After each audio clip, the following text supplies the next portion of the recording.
अमीर होना है तो सोच बदलो, सोच बदलने के लिए कामयाबी के असूल अपनाओ।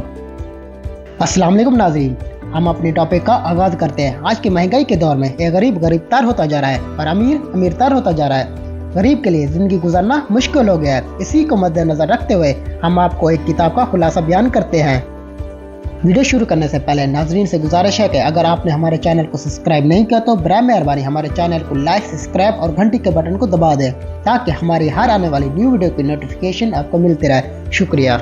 7 में रॉबर्ट कियोसाकी ने एक बुक लिखी। इस बुक के आते ही मार्केट में धूम मचा दी और एक सेलिंग बुक बन गई। रॉबर्ट कियोसाकी के 2 बाप थे, एक उनके हकीकी बाप जिनको वो गरीब बाप कहा करते और उनका एक दोस्त था माइक जिसके बाप को अपना मुंह बोला बाप कहा करते थे। रॉबर्ट कियोसाकी अपने दोस्त के बाप को अमीर बाप कहते थे। जो उनके हकीकी बाप हैं वो बहुत ही पढ़े लिखे और एक कॉलेज में प्रोफेसर हैं, लेकिन उनकी पूरी ज़िंदगी पैसों को लेकर मुश्किलात में आई और यही वजह है कि रॉबर्ट उनको गरीब बाप कहते थे। और वहीं जो उनके मुंह बोले बाप हैं वो कम पढ़े लिखे हैं, लेकिन वो एक बिजनेसमैन है, वो एक कामयाब इंसान है और यही वजह है कि रॉबर्ट उनको अमीर बाप कहते हैं। रॉबर्ट कियोसाकी अपनी एक बुक रिच डैड और पुअर डैड में बताते हैं जब वो 9 साल की उम्र में थे उनके दिल में अमीर बनने की तमन्ना होती थी और इसीलिए उन्होंने गरीब बाप से पूछा कि अमीर बनने के लिए क्या किया जाता है।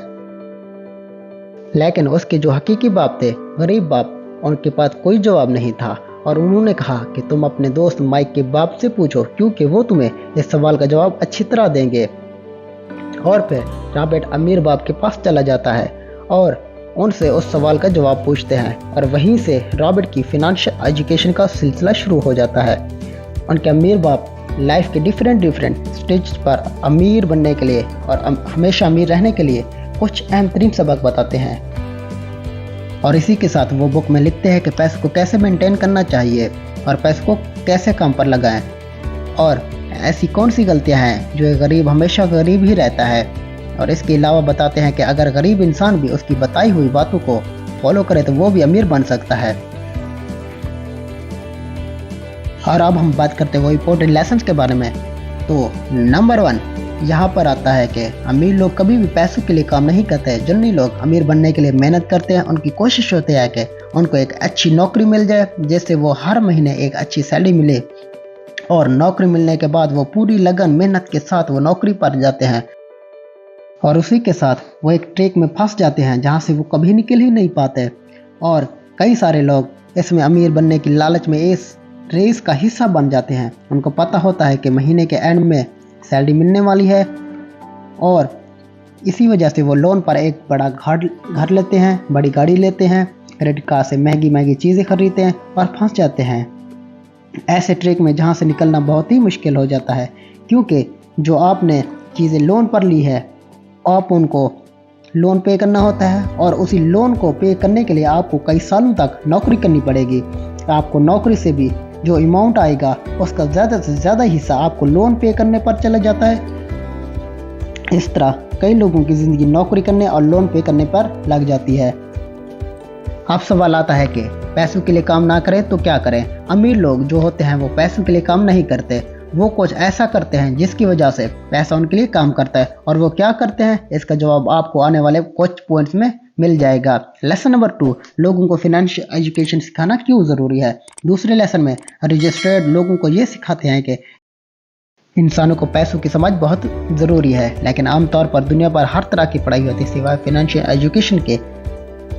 ऐसा इसलिए है कि लिखा होता है कि खूब पढ़ो, अच्छे नंबर लाओ, एक अच्छी नौकरी करो, मगर सच्चाई ये है कि किसी भी तरह जॉब आपको अमीर नहीं बना सकती। मान लीजिए कि कोई भी इंसान पढ़ लेकर मेहनत करके डॉक्टर इंजीनियर तो बन जाता है लेकिन वो भी 9 to के चक्कर में फंस कर रह जाता है जैसे कि हमने पहले ही बात की थी।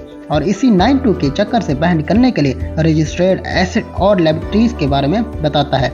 एसेट उन चीज़ों को कहते हैं जो कि पैसा आपकी जेब में लाती हैं और लायबिलिटीज उनको कहते हैं जो पैसा आपकी जेब से निकालती है। मिसाल के तौर पर अगर आपने किसी घर को रेंट पर दिया है तो उसे हम कहते हैं एसेट क्योंकि वो घर आपकी जेब में पैसा डाल रहा है। और वहीं आप एक न्यू कार लेते हैं और उसे हम कहते हैं लायबिलिटीज क्योंकि वो कार आपकी जेब से पैसा निकाल रही है। और अमीर बनने के लिए ज़रूरी है कि आप एसेट खरीदें और लायबिलिटीज को जितना हो सके उतना कम कर दें।